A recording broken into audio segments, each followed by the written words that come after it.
Hace pocos meses atrás se cumplían 25 años de la firma en Roma del Tratado de Paz y Amistad entre Chile y Argentina, que ponía fin a una disputa de 2/3 de siglo entre estos dos países, entre Chile y Argentina, el famoso conflicto del Beagle, que no sé si ustedes habrán escuchado, pero que se desató básicamente por el desacuerdo de unos islotes que existían en el canal del Beagle, en el sur de Chile, y que determinaba la fijación del límite entre estos dos países, en el Cabo de Hornos, que es una zona que está muy al sur de Chile.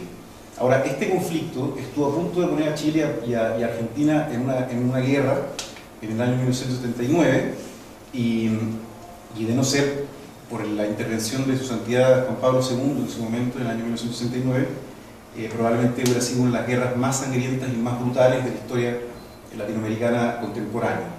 Afortunadamente, vuelvo y repito, la mediación de su santidad Juan Pablo II tuvo un rol sumamente importante para detener la crisis, pero también la disposición, y esto es sumamente importante, la disposición de estas dos naciones para evitar la guerra. Es decir, la convicción de que tanto Chile como Argentina iban a vivir el resto de su vida juntos, y lo mejor que podían hacer era arreglar la calidad de los vínculos para poder vivir eternamente de forma armoniosa.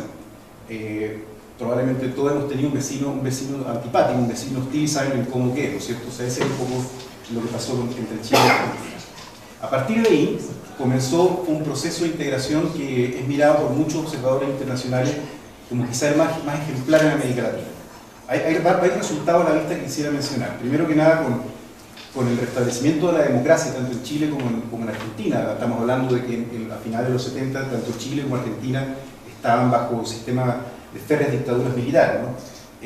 A partir de ahí, las animadversiones que existían entre Chile y Argentina empezaron paulatinamente a desaparecer.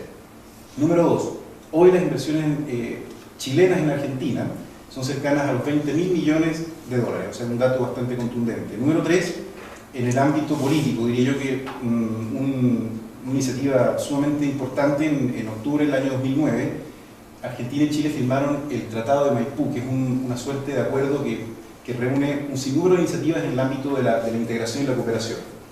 Y quizás como una de las mejores, o uno de los mejores ejemplos más elocuentes para poder explicar el nivel de integración que existe hoy entre Chile y Argentina, es la conformación hace no mucho tiempo atrás de la llamada Fuerza Cruz del Sur, que es una fuerza conjunta, militar entre Chile y Argentina con mando conjunto. Una cosa probablemente jamás en la historia vista de América Latina, solamente con comparación quizás probablemente mi amigo Luis desde Chile nos puede precisar, pero existe en Europa la llamada Brigada Franco-Alemana, es muy similar. Y un dato relevante, bueno, Chile y Argentina hoy día son dos países plenamente democráticos, probablemente con ciertas imperfecciones, como en toda la democracia, pero democracia. Ahora, ¿por qué quise hacer este breve recordatorio histórico? Porque de alguna forma nos ayuda a vislumbrar elementos comunes entre lo que sucedía entre Chile y Argentina durante la época del conflicto del Beagle y la coyuntura que existe hoy día de tensión entre Chile y Perú, ¿no? Que según muchas personas estarían dentro de las peores relaciones desde 1974. Ya vamos a ir viendo poco a poco un par de datos más adelante. Pero yo diría que entrando un poquitito al análisis sobre qué es lo que origina la tensión actual entre Chile y Perú, se han mencionado ya algunas teorías acá, pero yo creo que existen evidentemente varias razones. Y el punto central actual de las controversias tiene que ver con el diferendo que sostienen ambos países sobre la soberanía de una zona marítima en el norte de Chile, ¿no? Es decir, lo que hablaba la profesora Escalona recién, que llevó a Perú a demandar a Chile ante la Corte Internacional de La Haya en el año 2008. Ahora, además de la controversia marítima, hay otros elementos también que han afectado a la convivencia, como por ejemplo está la gran molestia que presenta Perú por las recientes adquisiciones de material militar chileno, y que bueno, no ha estado exento de una serie de declaraciones bastante altisonantes de parte de Perú hacia Chile. Incluso Lima ha acusado abiertamente en numerosos foros internacionales a Santiago de estar sumido en una carrera armamentista y romper el equilibrio estratégico en materia de defensa y seguridad en el continente. Y finalmente, bueno, mencionar obviamente las heridas, sin entrar realmente en profundidad, las heridas de la Guerra del Pacífico, que fue el último conflicto en el que nos enfrentamos chilenos y peruanos, junto con Bolivia metido en el medio, entre el año 1879 y 1883, y en el cual básicamente Chile se adjudicaría una porción de tierra y con su proyección marítima bastante grande, que anteriormente pertenecía a Perú. A raíz de ese conflicto es que se vienen arrastrando una serie de animadversiones y una serie de sentimientos, por decirlo así, de reivindicación histórica de parte de Perú a Chile. Ahora, obviamente todas las guerras dejan huellas, ¿no es cierto? Pero la historia ha demostrado que es posible construir una situación de confianza mutua, ¿no?, entre países que se han enfrentado a lo largo de la historia. Franceses y alemanes son un ejemplo claro de esto. Franceses y alemanes se han enfrentado en sangrientas guerras a lo largo de la historia. Sin embargo, hoy en día franceses y alemanes han entendido la necesidad de generar un destino compartido que les ha llevado a alcanzar un nivel de integración sumamente profundo, ¿no? Parten de una moneda única del marco de la Unión Europea, tienen fronteras abiertas e incluso conformaron la fuerza que les mencionaba recién, esta fuerza franco-alemana en términos de defensa. Como lo demuestra el caso que les mencionaba al principio, de las relaciones entre Chile y Argentina, y el propio caso europeo que les mencionaba recién, se puede hablar entonces de que este camino de integración en Chile-Perú es posible. ¿Por qué no? Si ya lo han logrado otros países, ¿por qué Chile y Perú no es posible que se pongan de acuerdo? ¿Qué es lo que ha impedido entonces a Chile y a Perú llegar a este nivel de compenetración y de integración?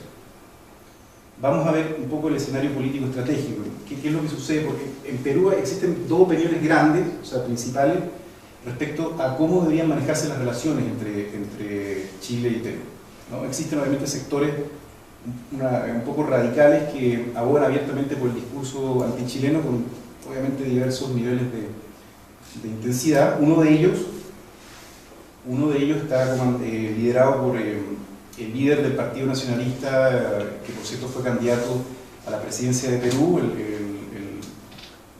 señor Ollanta Humala, que persistentemente ha sugerido una salida militar a los problemas irresueltos entre Chile y Perú. Sobre si esto es retórico, sobre si esto es realmente pensado en serio, pues eso es obviamente tema para análisis largo, pero lo cierto es que el excentricismo de este político, que no hay otra forma de decirlo más que como un político excéntrico, ha llegado al extremo de sostener que solamente visitaría Santiago a bordo de un tanque de guerra. Es decir, hubo otras declaraciones, por ejemplo, que ha dicho en su momento que si llegara él a la presidencia de Perú, haría todo lo posible por ocupar la ciudad de Arica, que es una ciudad que está al norte de Chile, en frontera con Perú, que antes, obviamente, previamente a la Guerra del Pacífico, esa zona pertenecía a Perú. Así como el ejemplo de este señor Humala, también existen muchos otros ejemplos sobre los cuales no voy a profundizar para no alargarnos, pero en el otro lado de la moneda, yo diría que pese al ruido que existe, o sea, que generan todo este tipo de demostraciones antichilenas, entre comillas, se trata afortunadamente de voces aisladas, que no representan el grueso de la clase política peruana. Y si sucede esto, probablemente tiene que ver con una suerte de interés por conseguir réditos políticos. Curiosamente, siempre que un político peruano ve que bajan sus niveles de preferencia, con el antídoto, digamos, antichileno, consigue votos.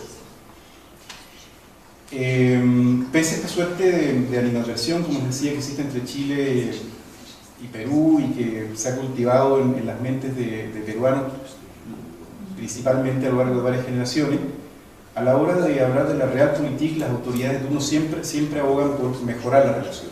O sea que en ese sentido existe conciencia respecto de la interdependencia que existe entre Chile y Perú.